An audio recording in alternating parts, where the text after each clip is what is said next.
I came to with a weird twist in my stomach, like something was off before I even opened my eyes. My head was throbbing. Not that regular post-drinks kind of ache, but the kind that tells you something else is wrong. And then I realized CJ's hand was on my bum, and the other one was creeping somewhere it had no business being. I groaned and pushed his hand away. "Yo, CJ, chill. Mornings ain't my vibe," I muttered, voice all scratchy. "My bad," he mumbled, sounding like a kid who got caught sneaking cookies. "But wait," he started. "Didn't you say you and Mark used to hook up all night and into the next day?" I shot him a tired look. "Yeah? Back when I was 20 and dumb in love? At that age, you can survive on Zex and pizza." "Oh." His voice dropped, all disappointed. He looked like a kicked puppy, and for a second I felt a twinge of guilt. I kept thinking, was I screwing up by leaving Mark for this sweet but clingy man-child? On paper, the swap looked golden. I was walking away from a 40-year-old who spent more time with his toolbox than with me, and stepping into the arms of a 30-something who treated me like I hung the moon. Mark was all hustle and grind, stacking cash for a future he never quite let me be part of. Meanwhile, CJ lived for me, maybe a little too much. Still, Mark, he wasn't some monster. He never yelled, never raised a hand, but the man could argue like it was a sport. And any time I stood my ground, made it clear I wasn't budging, he'd just flash this smug little grin and walk away, like he thought I was being dramatic and didn't even want to bother. That's not how things are supposed to go. My mom would raise an eyebrow and my dad would jump to fix whatever needed fixing. Eventually, he learned, "You want peace. Keep the queen happy." Mark? Nah. He'd just stare at me like, "Girl, you've officially lost your damn mind." And if I really pulled the plug, cut off the Zex? He didn't beg, didn't even blink, just slid under that Mustang like she was his mistress. And that car? God, I hated that damn car. I hated what it meant. I hated that it came before me. That thing had more oil changes than I had peaks. And that's when I started noticing weird little habits, like how he kept glancing at his watch, not like he was late, more like he was waiting on something. A few days later, I found the smoking gun. There was this calendar in the kitchen, next weekend circled in red like it was Christmas, plus a bunch of tick marks leading up to it. Looked like some kind of countdown, so I went digging. Call it instinct. Women just know when something's off. And wouldn't you know it, buried in the sock drawer, always the sock drawer, I found it. A glossy brochure. Fancy looking. The kind you don't just stumble on accidentally. Some elite Vegas escort service. Cover photo was straight out of a fantasy. Gorgeous girls, barely dressed, with perfect smiles and hungry eyes. They looked like they could ruin a marriage and get paid extra for the pleasure. That alone was enough to make me see red. But what really broke me? He'd already X'd out that weekend, hours before noon. I felt like the air got knocked out of me. Rage, betrayal, heartbreak, all of it hit at once. And all I could think was, he was really gonna do this. Sneak off to Sin City, get laid by some silicone Barbie, and come back home like everything was cool? Nah, I saw the writing on the wall. If I let that trip happen, it was only a matter of time before he tossed me aside, like I was just the warm-up before the real fun started, like I was too old, too tired, too much. He'd ditch me faster than that damn Mustang hit 60, and I wasn't about to let that happen. So that night, knowing damn well where my damn bread was buttered, I walked into that bedroom like a goddamn soldier going to war. He was already in bed, scrolling on his phone, looking bored as hell, not even a glance my way. "Hey," I said, voice soft but shaking a little. He didn't answer. I stepped closer, leaning on the doorframe like I owned it, like this was my turf. "I want a screw." He didn't even blink, just said, "Nope." That was it. Like a fly, he swatted away. "Nope," I repeated, blinking, stunned. "The hell you mean nope?" "I'm not in the mood," he said like he was ordering a burger. Didn't even look up. That crap stung more than a slap. I laughed, short, bitter. "You never in the mood lately. What's up, you get neutered or something?" Finally, he looked up. "Don't start with me tonight, all right?" "Start?" I stepped closer, arms folded. "You think this is me startin'? I've been freaking patient. It's been a goddamn week, Mark. A week." He sighed, dropped his phone on the nightstand like I was ruining his evening. "So? Go rub one out." "Excuse me?" I barked. "That what we on now? You my boyfriend or a roommate with Wi-Fi?" He just shrugged. I gritted my teeth, tried to change tactics. "Come on, baby," I purred, voice low and fake sweet. "I could, take care of you." "You ain't exactly the best at that," he muttered. I blinked. My heart dropped. "What the hell did you just say?" He sat up a bit, like he was finally ready to throw down. "You heard me. You treat Zex like a chore, like you're just clocking in and out. It's like, I don't know, cold." "Oh, screw you, Mark," I snapped. "You want it passionate? You want me to moan like I'm in an adult movie flick? I'll freaking do it if it means you'll stop treating me like some unwanted piece of furniture." His voice dropped. "Don't guilt trip me. You don't even touch me unless you want something." I stared at him, my chest burned. "You really believe that?" "I don't know what to believe anymore," he said, quieter now, but still hard. "Maybe in a week, if things feel different." I laughed again, hollow, shaky. "A week? You think this is punishment or some kind of dry spell therapy? You holding out for better punani or what?" He just looked at me, and I swear for a second, I saw something like guilt flash in his eyes, but it was gone just as fast. "You do you," he said, rolling back to his side. "I'm tired." That jolt of realization hit me hard, like it always did when it came to me and Mark. No matter what tricks I picked up from daytime TV, women's magazines, or even my mom's old-school advice, I could never really win with him. Somehow, he always managed to come out ahead. Now, CJ, completely different story. That man treated me like I was the second coming of Beyoncé. One word from me, and he was already halfway through doing whatever I hadn't even finished saying. He was devoted, head over heels. So why hadn't I just left Mark and gone all in with CJ? 2 solid reasons. First, whether I wanted to admit it or not, I still loved Mark. Not the way he buries himself in work like it's a religion, and definitely not the way he shoulders every damn responsibility like he's carrying the world, but something deeper, buried under the mess. I hated that about him too, honestly. He refused to get mad, refused to snap, always so calm, so composed. That made me feel like I was the only one emotionally bleeding. Second reason? Money. CJ might worship the ground I walk on and kiss my A, literally. But the guy works nights at a dive bar for tips and pocket change. He's sweet, fun, and loyal as hell, but there's no chance he could hold down the lifestyle I've built.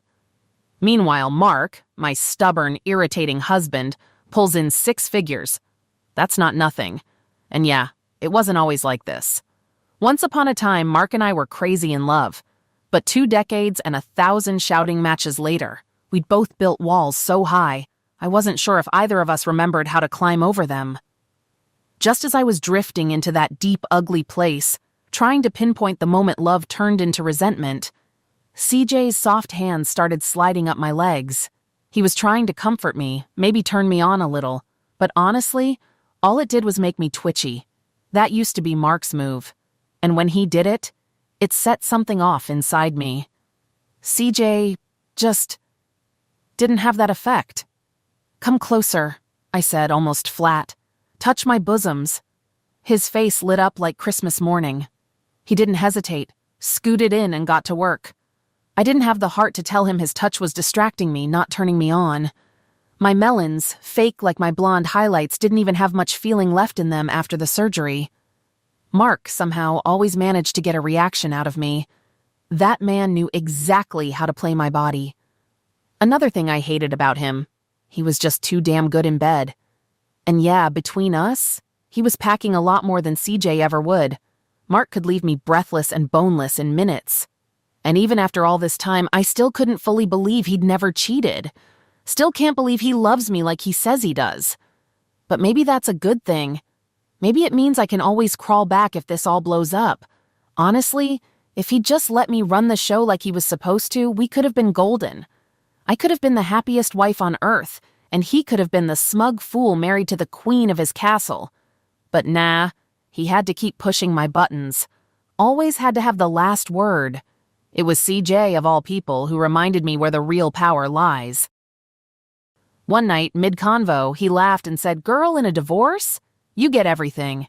He's the one who ends up eating tuna out the can in his mama's basement.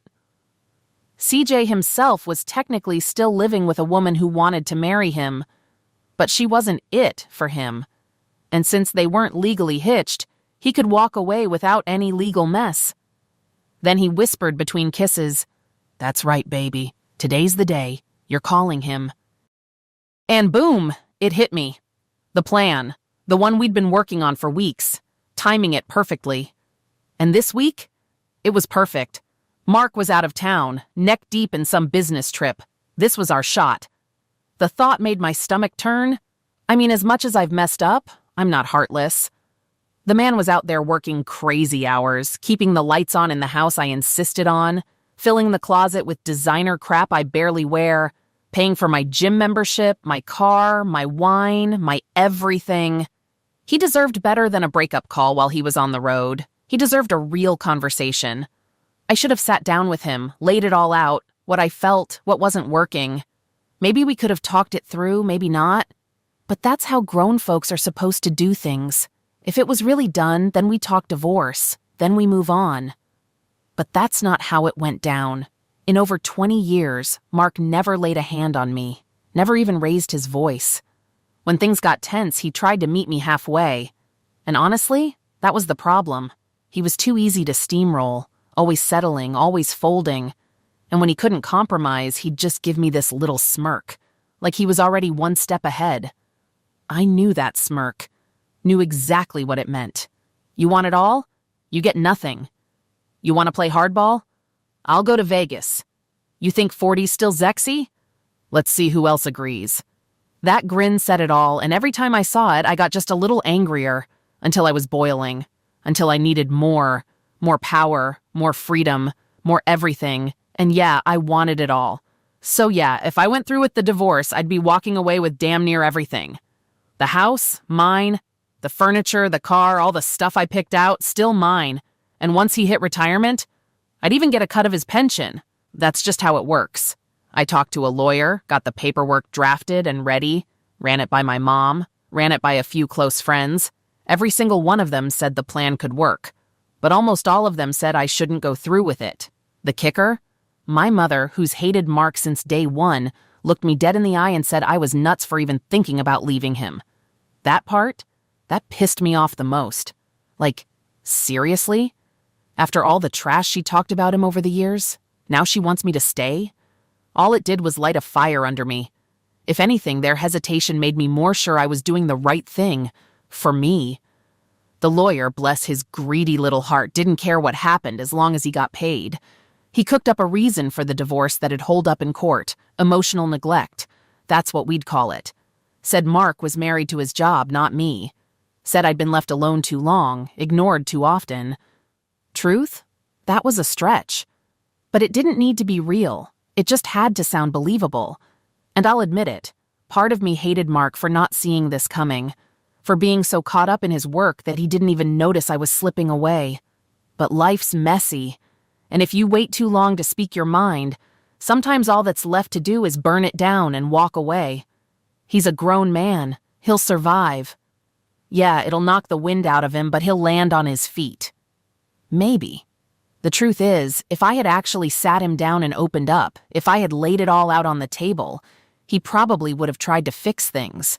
Maybe even beg me to stay. And that would have made everything harder.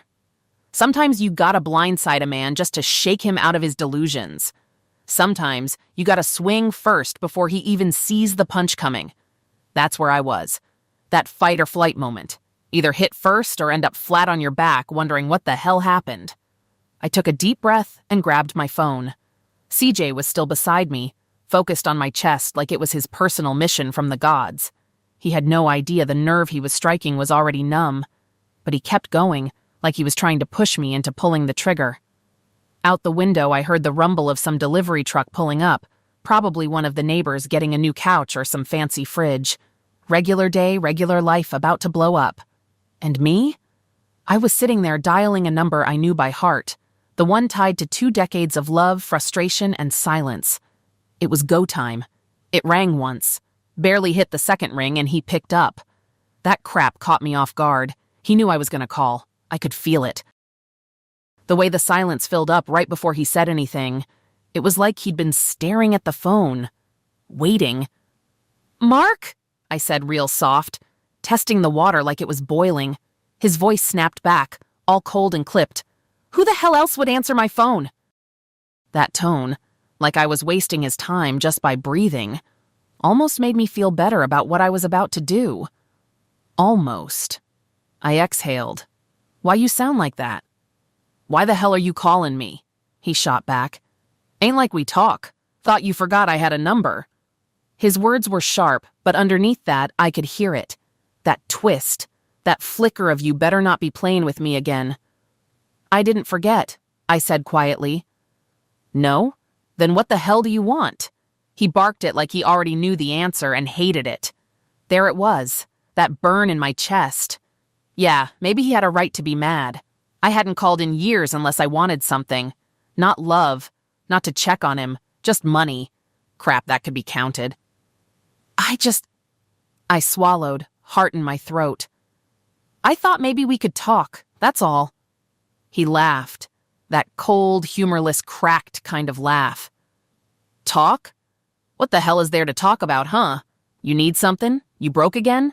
Ain't had enough of my scraps?" "Damn, Mark," I flinched. "You act like I'm the freaking enemy. Aren't you?"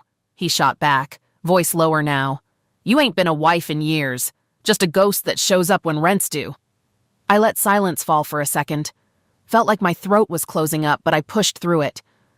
"I'm your wife," I said slowly, like saying it would make it more true. Man, I was right there. So damn close. I could practically see the gates to paradise. Just as I hit the edge, sweat slid down my face and dropped onto the porcelain skin of the woman below me. She let out this soft, breathy moan, yanked my head down, and smashed her lips into mine. And somehow, don't ask me how, she pulled me even deeper into her, like her whole body was wrapped in silk and heat. "Damn!" I gasped. She laughed, a sexy little giggle, and kissed me again, teasing. "Shannon, baby," I stammered. I gotta..." "You're gonna hold on just a little bit longer," she whispered, voice thick with heat. "It's gonna blow your mind if you wait." Oh God, don't stop." Each word was a rhythm pressed into me with her body. I fought like hell to keep control. Shannon had this superpower. She could get me right to the edge, make me hover there like a heartbeat away from losing it. Wild thing is, we'd only been messing around for 3 months. And then, burring. My phone lit up and the spell shattered. I lost it, hard. Like eyes rolling back, white out kind of finish. I damn near blacked out. When I looked down, Shannon was shaking all over, legs trembling, eyes rolling back like she was seeing stars. "Oh, baby. Damn, that's so good," she murmured, all breath and bliss. I swear on everything. That's how it went down. "What the hell are you trying to do to me, Shannon?" I said, phone still buzzing on the nightstand. She gave me that wicked grin. "Trying to make you happy, Mark." "I've been happy since the day I met you," she smirked. "You'll be happier when I'm done. Go on, answer it." Might be her. It wasn't. Just the moving company checking in. I'd forgotten they were supposed to call. Shannon, completely unbothered, slid her hand back between my legs, slow and teasing. My body jumped. Just like that, I was back in it. And right on cue, the phone rang again. This time, the name on the screen made my stomach twist. Yeah, it was her. I looked at Shannon. She raised her eyebrows, curious. I gave a quick nod. She just smiled, that devilish smile, those green eyes twinkling like she knew a secret no one else did. When she curled up next to me, I caught my breath all over again. She was a damn masterpiece. Legs like a ballerina, because she was one. An ace sculpted like some Greek statue. Tight little waist that made it pop even more. She had the kind of body that made Instagram look like amateur hour. Shannon always joked that God spent all his creative energy on her backside and didn't have much left for her chest. Didn't matter. I was hooked. Was I in love? Yeah, again. Second time in my life, and this one felt real. Felt like something new. Something reborn. Like love had burned down and come back swinging. Phoenix style. Let me rewind the tape, though. Start from the jump. 3 months earlier, I was a damn mess. Looking like a fool in love with a woman who barely liked me, let alone loved me back. We both knew it, but I was holding on, stupidly hopeful. Yeah, we argued a lot. But I figured that was just part of being married. Normal, right? Then my secretary popped into my office. "You've got a visitor," she said. I didn't expect her. Shannon strolled in, red hair catching the light, sat down like she owned the place. "What company you here from?" I asked, half distracted. She smiled cold. "I represent the You and Me Revenge League, going after the corporation of dumbasses." "Wait, what? Mark," she said, dead serious. "This is gonna hit hard. But your wife's cheating on you." I blinked, thought I misheard, but her face, stone cold truth. She dropped it like she was telling me my coffee was ready, and somehow I just knew it was real. My chest tightened, sweat beating on my forehead. My pulse went nuts. Vision started to blur, and my stomach twisted like I was gonna hurl. All I could picture was some faceless dude, arms wrapped around Anne, making her scream in ways I hadn't heard in a long time. I dropped my head on the desk, couldn't even pretend to keep it together. Then this wave of sweetness hit me. Cherry-scented perfume, warm hands lifting my head. She was stroking my hair, her voice soft like a lullaby. "I'm sorry," she said, real gentle. "I didn't expect it to hit you like this. Thought you'd flip out like I did. Thought you'd go hunt the guy down and throw hands." She sat on the edge of my desk, my head resting in her lap, stroking my hair like I was some broken thing. "You still love her, huh?" she asked. "Even though she treats you like trash, cheats on you, never says a good word, you're still in it, still loving her, even when she's laying in someone else's bed, talking about how you're the problem." "I don't get it. You give her everything. She gives you nothing. Why the hell do you still care so damn much?" Her words poured out, half to me, half to herself, like she needed to say it out loud to make sense of it. Then, a pause. "It's the blonde hair and fake melons, isn't it?" she said, kinda bitter. "CJ's the same way. Head over heels for plastic Barbies. I thought you were better." I snapped my head up, angry without knowing why. "I loved her before she went platinum," I barked. "And those Hooters? I paid for those!" She burst out laughing, this melodic, contagious laugh that made me freeze mid-rage. "What's funny?" I snapped. "I'm being serious."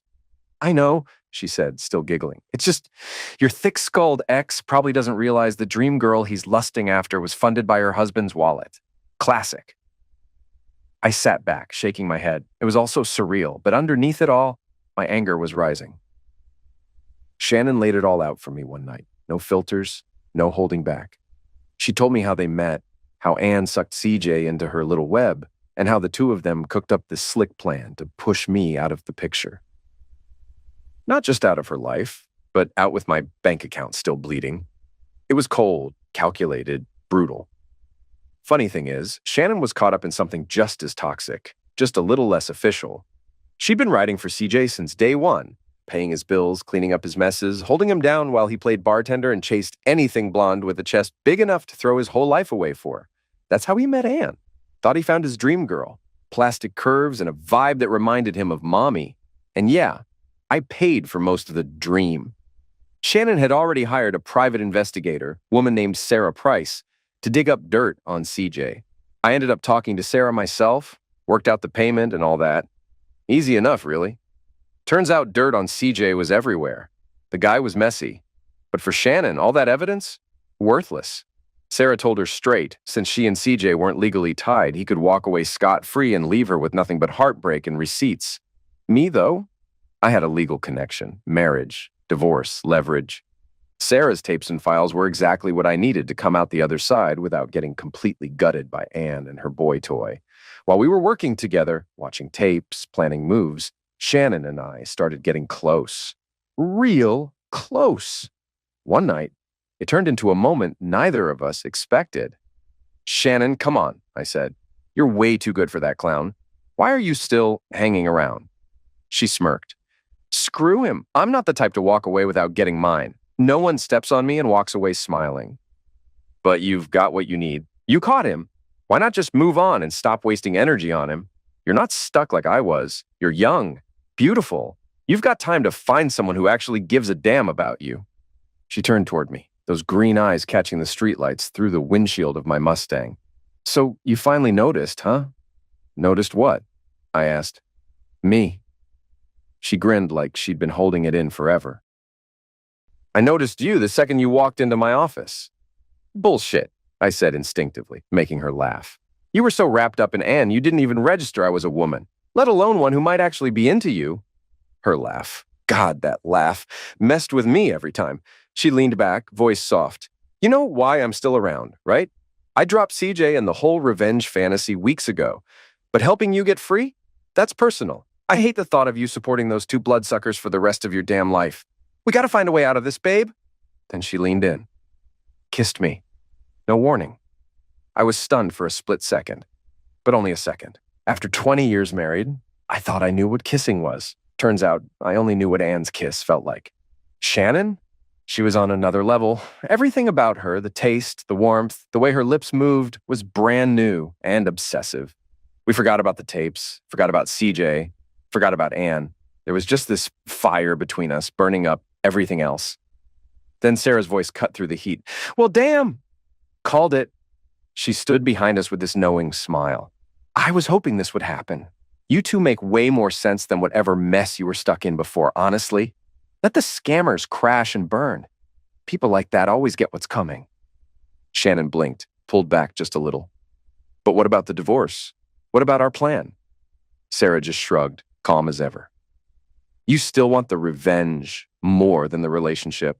She asked. Because this here, it's something real. If you're serious, if you want to build something out of the ashes, we can handle the rest. But think it through. I'll email the invoice. And she left us with that. The next few weeks turned into a game. Shannon and I perfected our poker faces, got real good at lying to the people who had lied to us for so long. We told them we were swamped with work. They bought it easily. Neither of them had the slightest clue Shannon and I even knew each other, let alone that we were spending night after night tangled up in each other's arms and hearts. It wasn't just some rebound fling. It turned into the kind of love that hits you like a truck. Unexpected, loud, and impossible to ignore. One afternoon, I called her while she was at work. I think I need more time with you, I said straight up. She giggled, soft and sweet. We're together like every night, dummy. Not enough. She lowered her voice to a whisper. We haven't even, slept together yet. I laughed. Yeah, I know, but I already know. It's going to be incredible. You really think so? She teased. I mean, I don't exactly have your wife's assets. I don't care about that, I said, honest as hell. What makes Zex amazing is loving the person you're with, wanting to give them everything. And then she said it. Her voice cracked, tears right there in her throat. She'd been waiting for this, maybe longer than I realized. I love you too, Mark, she whispered. And I mean that with everything I've got. You can have all of me, any part, any time. I'm yours. I didn't even know what to say. It hit different. I'd never heard something so raw and real, not even from Anne when things were good. And no, Shannon added, wiping a tear. I never said that to CJ, not once, not even close. I smiled. Wasn't worried about him. I'm just wondering, how fast can we make this real? We were rolling with Sarah's game plan step by step. And when the phone rang that morning, that was the green light. We were finally go for launch. The wild part is, I honestly started thinking the universe had a hand in all this. Like fate just kept throwing Shannon and me into the same storm, and somehow we came out standing side by side.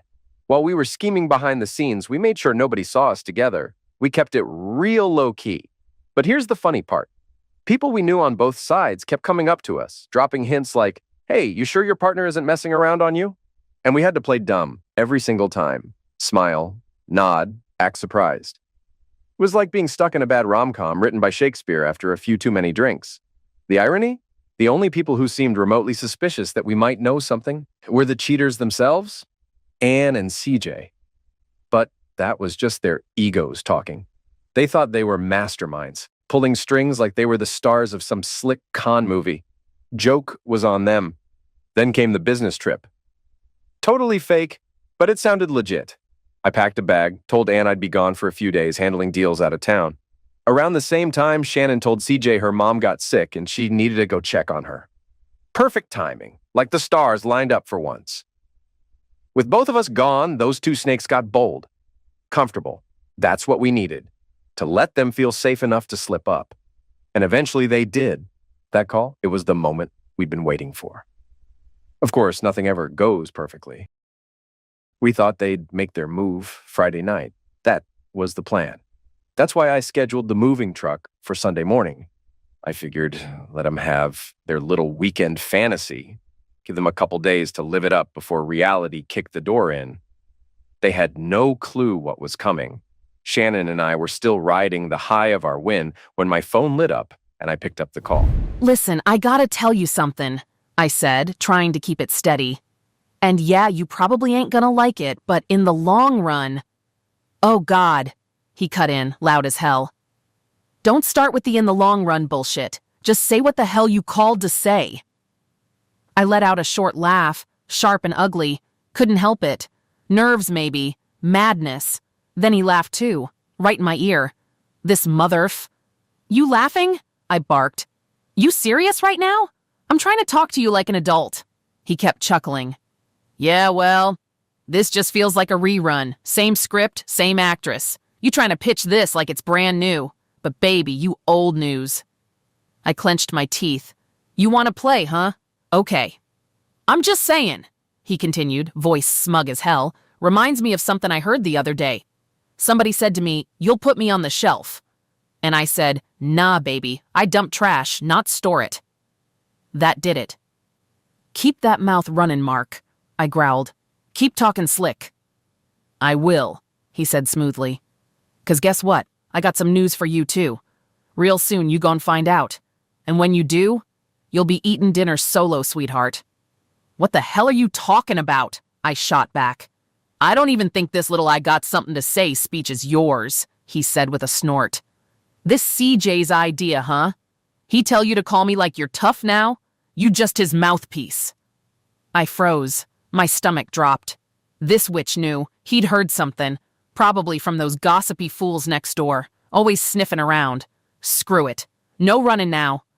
I'm leaving you, I said flat. No emotion, just blade. I want a divorce. He didn't gasp, didn't curse. He just laughed louder. You think I give a freak? He said. You think I ain't seen this crap coming since you started wearing makeup just to go check the damn mailbox? Mark, nah, shut the F up. That letter you sent me? Yeah, I read that sorry soap opera. Had me wondering for half a second if you grew a conscience. Then I remembered who the hell you are. My jaw locked. That letter wasn't supposed to be out. Not even CJ knew I sent that. Mark, we need to talk this through. When you get home. Ain't nothing to talk about, he cut in. When I get home? Home? Baby, you're talking about a house I already moved out of in my damn head. You keep talking like you're wise now. What's with the poetic crap? He smirked over the phone. I could hear it. Just remember, baby girl, you can look up at the stars all you want. Still can't spot the truth if your head's stuck in your own A. I snapped. Are you seriously eating right now? Mm-hmm. He mumbled through food. Dinner's good. Real good. Better than the last few years with you, that's for sure. Mark, if you don't fix this, we will get divorced. And if I do? What? Get a gold star and another few months of fake smiles and dead zex? Nah. Too late. Way too freaking late. From the background, I heard a woman's voice. Sharp. Irritated. You better not be on that phone with that witch again. I blinked. Who the hell is that? Wouldn't you like to know? He said, voice all syrup and gasoline. Let's just say she don't need a damn checklist to make me feel like a man. Mark, I said, low, dangerous. You keep pushing like this and you will regret it. He laughed one last time, deep, full, shameless. I already left, baby, he said, emotionally, mentally. And tonight, I'm leaving physically too, so scream all you want. I ain't coming back. Ooh, what the hell do you mean you already left? I screamed into the phone. Out of nowhere, that gut-deep sense of doom I'd been carrying all morning blew wide open, like a damn bomb went off inside me. It was that same feeling you imagine Wile E. Coyote gets right before gravity kicks in and that giant boulder he rigged for the Roadrunner comes crashing down on him instead. I waited to hear Mark's voice on the other end of the line, but all I got was the cold, mechanical tone of a dropped call. Disconnected. I threw the phone across the bed just as CJ came sprinting into the room, eyes wide, face tight. "You need to get dressed and come downstairs, like, right now," he said, all breathless. I grabbed the nearest robe and yanked it on, tying it tight so I didn't flash anyone. I headed downstairs and froze at the bottom step. There, standing bold as hell in my living room, was a tall, imposing black woman holding a tablet, surveying the place like she was about to buy it, or already had. "Who the hell are you?" I snapped. "You need to get the hell out of my house." She glanced me over like I was a Craigslist listing she wasn't impressed with, then turned her back on me like I wasn't even worth the time. "I'm feeling generous today," she said, calm as can be. "I get that you're upset. Betrayal and loss come with baggage. But I don't do rude, and I sure as hell don't do delays. This house needs to be cleared by sundown, and I'm being nice by giving you a few minutes to gather your personal stuff." "You're joking, right?" I barked. "This is my house, mine and Mark's, almost paid off." I turned to CJ and pointed. "Call the cops." "Yes, please do," she said with a nod. "CJ, go ahead and call. That'll move this along even faster. For the record, the house isn't almost paid off. It's completely paid off. And lady, you're about to have the most embarrassing day of your life." I stood there in stunned silence as CJ pulled out his phone and dialed emergency. Time felt like it stopped. Every second dragged, giving me just enough space to start piecing it together. Then I remembered something Mark said, the smug way he mentioned some victory song. That damn cryptic comment. Right then, Chief Hank K. Yep, the actual police chief, and someone who used to share beers with Mark and me, walked through the front door like he'd been personally invited to the disaster. The woman strutted right past me and handed Hank a stack of paperwork. He flipped through it, nodded a few times, then looked up and straight at me. But his eyes shifted to CJ, standing awkwardly behind me. "Is that him?" he asked. "Who?" I replied, already annoyed. "Don't get testy," he said casually. "Just wondering if that's the guy you've been cheating with. Bold move, having him lounging around in Mark's house." And that's when it hit me like a freight train. Mark sold the damn house. My brain exploded. Before I could say a word, another woman, petite, preppy, annoyingly perky, pushed her way through the movers and beelined for CJ. "Is this him?" she asked, all chirpy. She circled CJ like he was a mannequin in a store window, then turned to me with a grin that could slice glass. "Wow, people said you were dumb, but I had to see it with my own eyes." "What the hell are you talking about?" I growled. "Oh, honey," she said, almost laughing. "Half the women in town are still scratching their heads trying to figure out why you dumped a successful man for a broke boy with no job and a modest package." She winked. "You know there's a rumor going around that bosom implants mess with your brain." "Tina," the chief cut in, "try to stay focused." Then he turned to CJ and stone-faced said, "Hey man, you know what a woman says to a guy with a big old pecker?" No," CJ replied, confused. "Of course you don't," Hank shot back. Both he and the tall woman cracked up laughing, loud, mean, sharp laughs that made my skin crawl. "We good to proceed?" she asked, wiping tears from her eyes. "All good," Hank replied. "And start packing. You need to be out. Mark sold the house." "What? He can't do that!" I screamed. "This is our home. I chose him." "Yeah," Hank said flatly, "but he paid for it. It's in his name. Legally, it's his. He can do whatever the hell he wants." "This is bullshit! The woman always gets the house in a divorce." "Not always," he said, shaking his head. "Besides, you're not even divorced." "I will be," I snapped. "I'm filing first thing tomorrow." "Well, you should have filed last week," Hank said, smirking, "because that's when he sold it." "Wait, this has to be illegal." "Nope," Hank replied. "It's shady? Sure. Cold-blooded? Definitely. But illegal? Not even close." I clenched my fists. "CJ, call my lawyer now. I need to call the bank and the investment account." "Take it outside," said the tall woman with the tablet. She flicked her wrist, and suddenly her moving crew was in full swing, carrying out chairs, tables, and boxes like they were filming an HGTV speedrun. "Where the hell are they taking my furniture?" I cried. "Your ex-husband donated everything to a charity auction," she replied. "Feel free to go bid on it." "I picked out every damn piece in this house, arranged it, designed it. Maybe you should have paid for it. Tina snorted. Oh, wait, that's right. Too much bleach, not enough brain cells. I blocked her out and focused on my call. I needed to get ahead of this before everything went down the drain. Carly? Hi, it's Ann Clayton. Yes, Mark's wife. Listen, my attorney will be calling you shortly. I need you to freeze our accounts now, but first, I need to move some money. Her voice came through the phone with that same chirpy energy she always had, like we were talking about brunch and not the implosion of my life. Carly, no small talk, I cut in. I need to move fast. I want enough money transferred to cover the house, bills, everything, for now. And when you guys freeze the accounts, is it just the current funds locked or can Mark reroute his direct deposit somewhere else? It's just the existing balances that get frozen, she replied. But I'm pretty sure he already switched his payroll last week. Oh, and he quit his job. What? I gasped. What the hell did you just say?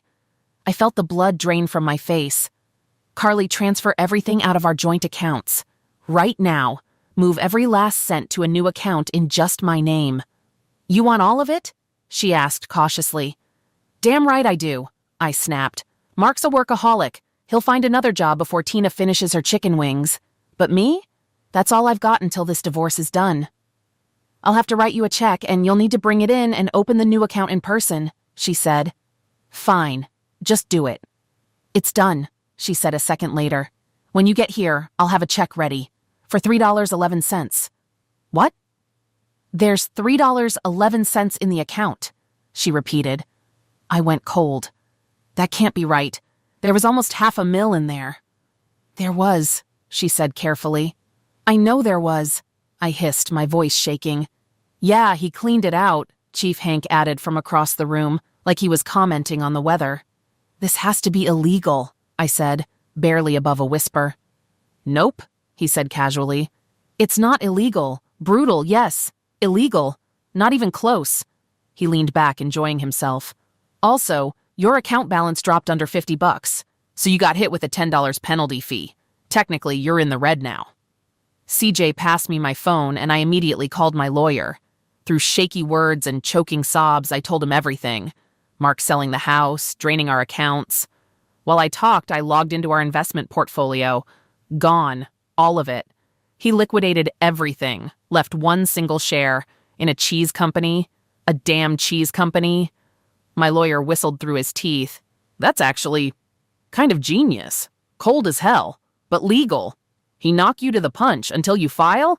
He can do whatever he wants with his assets. So what, he's gonna dump it all offshore? Move it so deep I'll never touch it? He quits his job, plays broke in court, and I walk away with nothing. Exactly, my lawyer said. No income, no assets, no payout, no strings to cut. I stared at the wall. He's not showing up to court. He's not coming back at all. He left me before I could leave him. I don't even know where he is. My lawyer went quiet. How are you going to file if you don't know where to serve him? He asked. What about abandonment? I asked. That's got to count for something, right? In this state? That takes 3 years, he said. You got cash to last that long? You remember when I just told you he took everything? I snapped. So no. Well, he said flatly. No money, no retainer. Click, dial tone. That's all I heard. That and the movers in the living room, quietly laughing as they hauled off my life in cardboard boxes. And just like that, everything fell apart. I had nowhere to go but back to my mom's place. Mark didn't just leave. He erased everything. The man didn't miss a detail. He either sold or gave away everything we owned. Every damn car, both Mustangs, the winter Jeep, gone. He even kept the new Lexus he gave me. Not that it mattered. I couldn't afford the payments. The repo guys came for it 2 weeks later. I tried getting legal help, went to a few free lawyers. Each one, after hearing the whole mess, gave me the same answer. What Mark did wasn't illegal. It was just brilliant.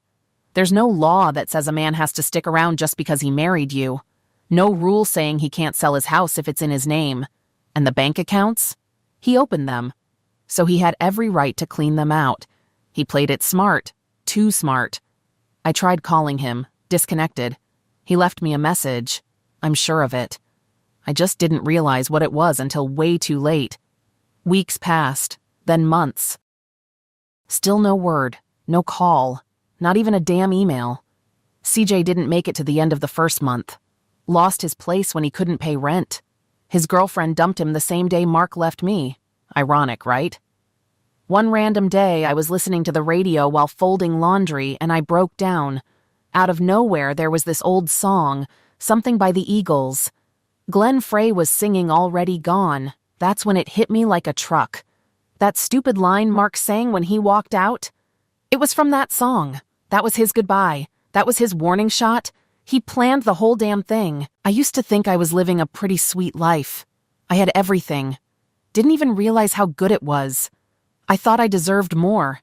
Now I scrub motel bathtubs for a living, 6 days a week. My mom works with me, and every guest that checks in reminds me of the life I flushed down the drain. I used to blow more money on lipstick and designer shoes than I now make in 2 weeks. I'm 43. No real options left. And somehow, after all the scrubbing and stress, I gained weight. I don't dye my hair anymore. I don't recognize the woman in the mirror, but I do recognize the fool who lost everything. One random afternoon, I came home and spotted an envelope on the kitchen counter. No name, no signature, just an address for a quiet little cafe downtown. The handwriting? I knew it instantly. It was Mark. And just like that, everything clicked. $3.11, 3 years, 1 month, 1 week. That was the countdown. That was the message. My sentence was up. The punishment he handed me had come to an end. And damn, I wished I'd figured it out sooner. Maybe I could have dropped a few pounds, cleaned myself up, started over strong. But then I stopped myself. Mark never asked for perfection. The blonde hair and fake bosoms? That was all me. He never wanted any of that. As I was fixing my makeup and trying to smooth my hair, it hit me. The last line of that song he quoted when he walked away. We live in chains and never even realize we've got the key. He'd planned it, every move. That invitation wasn't just lunch. It was closure. It was full circle. A clean slate. I was convinced he was ready to start over. And me? I was finally ready to admit what a damn fool I'd been. I spent years sitting on my A while Mark went out and busted his behind to give me everything I asked for. The only times he pushed back were when I tried to control him. So when I tried to leave him, tried to kick him to it, he took it personal. And like always, he gave me exactly what I wanted. Just not the way I expected. He left first. The craziest part? For 3 years, I braced myself for divorce papers, waited for them to show up like a time bomb in the mail, but they never came. I think I finally understood why. Mark still loved me. I got to the cafe a little early, nerves in my throat. The place was dark, kind of old school, and mostly empty. I wasn't ready to face him yet, so I slipped into the bar next door to take the edge off. That's where I saw him. CJ, standing behind the counter looking like he'd lost a fight with a bottle of Jack. Puffy face, red eyes, sad energy. Even worse than I remembered. Damn, he said, squinting at me. You really filled out, huh? Been on a donut-only diet the last 3 years? You drunk enough to forget you've got a pencil for a pecker? I shot back. What the hell are you doing here? I work here, he muttered. What about you? I'm across the street. Got invited to lunch. Needed a drink to calm my nerves. He blinked. Wait, you got an invite too? What? Yeah, someone left me one too, he said. Did yours have some weird A riddle on it? Not really a riddle, I said. More like a message. We've come full circle. I'm ready to give you what you want. Pretty sure that was Mark's way of saying he's ready for a fresh start. Mine was different, he said. It asked, why does a squirrel hide its nuts in the nest? I gave him a blank stare. What the hell does that even mean? I figured it out, he said with confidence. Shannon wants me back. The squirrel hides his nuts to protect them. Birds. That's what Brits call women.